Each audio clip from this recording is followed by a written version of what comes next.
Hello everyone, welcome to our video. Today I will teach you how to share TikTok Now on Instagram.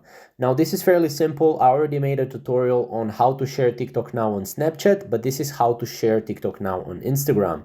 Now, as you can see, if you go to your profile right here, you can click on your TikTok Now, and then obviously you have to select which one you want to share. We selected this one, and then we can go here to the share button, which is third button after the comment button. We can go here, and then here we can copy the link.